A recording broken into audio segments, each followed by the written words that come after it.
moves them above Spurs, up one place to 6. Many saying it's the best we've seen of Ralf Rangnick's United so far.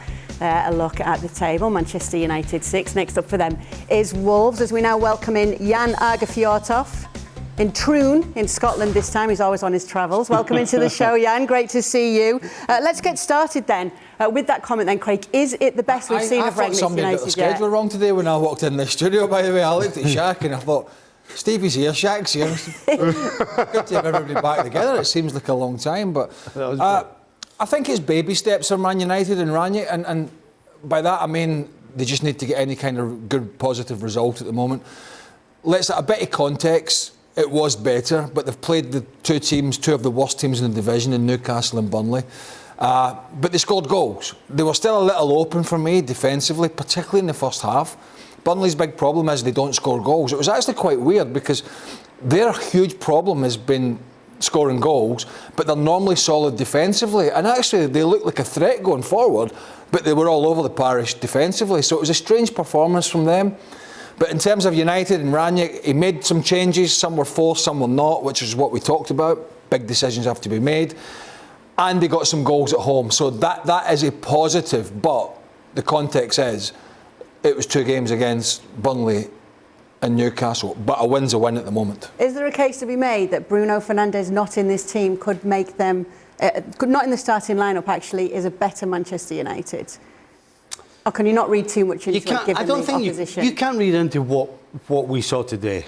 I would suggest there would be definitely 4 and maybe 5. If Man United had a real game tomorrow, he would make at least 4 or 5 changes to the team that played today. So I'm not so sure that you really learn an awful lot. If anything, McTominay's given him a problem. Because McTominay looked good, Hennessy had 3 incredible saves from him. And so that kind of says, well, hold on a second. If we've got Fernandes pushing forward from the middle of the park, is he better than McTominay?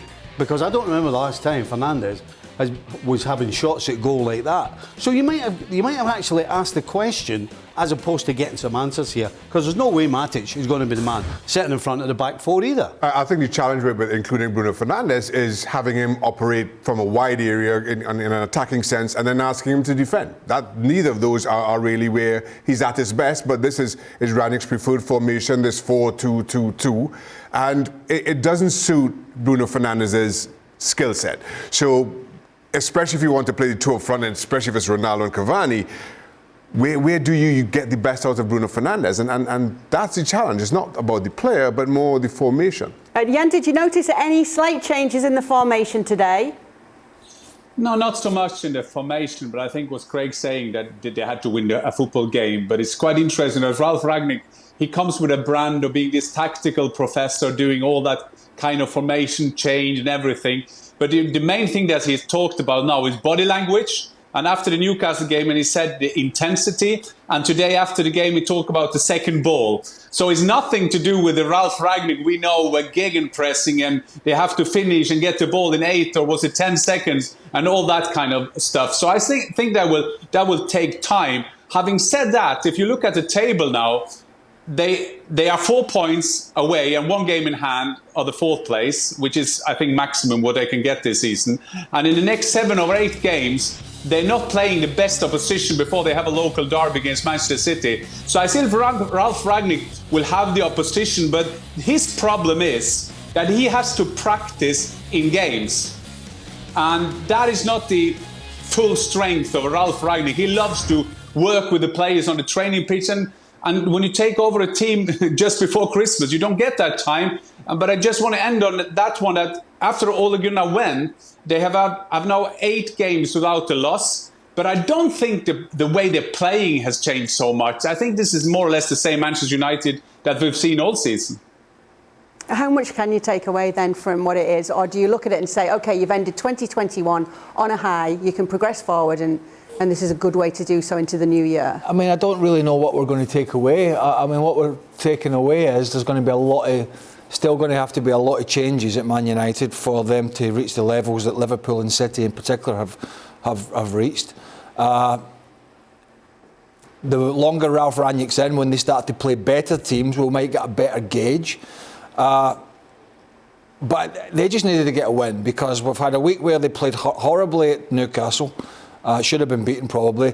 There have been leaks to the press about training methods and all that sort of stuff. We talked about it in yesterday's show. So he could have ill afforded to have another bad result against a team who are struggling in Burnley, 1 win this season. So it was just about winning, wiping the slate clean for 2022 and then start again. But nothing changes to yesterday. Anybody who doesn't want to pull the weight in that squad, he's going to have to figure it out quickly. And to be fair, it looks to me as if I don't think he's frightened of making those decisions. And quite frankly, if Bruno Fernandes doesn't play a bit like Paul Pogba and they're winning, so be it. So be it. They've got younger, fresher legs. Sancho needs a run of games if you're going to get the best out of him. He needs a run of games. And we know Greenwood's a talented player. And at least Cavani up front with Ronaldo, it's not like there's 2 old guys up front, because, yeah, technically there is, but Cavani works hard. And he'll run around, and he's a goal scorer. So maybe that's food for thought for Rangnick. Listen, I don't take too much out of Manchester United Burnley any time, any season, under any manager. This just feels a whole lot bigger because of that Newcastle result and because of Norwich before them. So now they play the 3 teams at the bottom 3 in succession. And this one felt, or at least the performance, felt more than it should be because of those struggles before. Rangnick, as Jan's pointed out, now has to coach in-game. And they have a great run of games between now and the City game. The only real test, Steve and I were looking at the schedule, is West Ham. You compare that to Arsenal. Arsenal's next game is home to City, and then they're away to Spurs in the North London derby. That could all of a sudden change everything about how that top 4 come top 7 looks. And Manchester United might be sitting 4th and feeling a lot better than maybe some of their football deserves.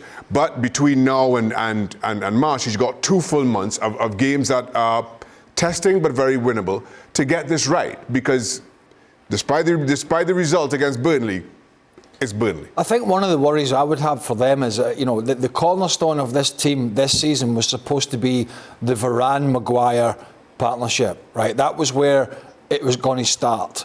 Varane has had a lot of injuries and doesn't look right. And if I was a United fan, I'd worry about Harry Maguire. His confidence, his form, he looks hesitant to me. And even Chris Wood at times is just boshing him around the field. So that's a concern for me, that area. And actually, when you look at that, that basically tells you you've got to play 2 defensive midfielders in front of that back line because it is suspect, which completely changes what you're doing with the likes of Bruno Fernandes. Because if you gamble and play him, then it's another problem defensively. So you have to strike a balance, because you certainly can't play 1 in front of that back 4. A last point on this one then, Jan.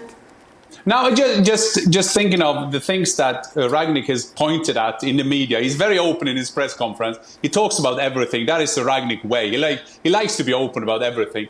And I think that you saw some of that. That body language was a lot much better today. You saw the players coming out of the tunnel, talking to each other, talking about, at least try to show that we want this Manchester United team to win. And people could say that, well, they should. They're Manchester United. But lately, they haven't been the Manchester United. And there was a lot of focus today on Sir Alex Ferguson having his 80th birthday tomorrow. And if they're going to be at least a bit close to where Sir Alex was, they have to at least have those kind of things and show them in Premier League games.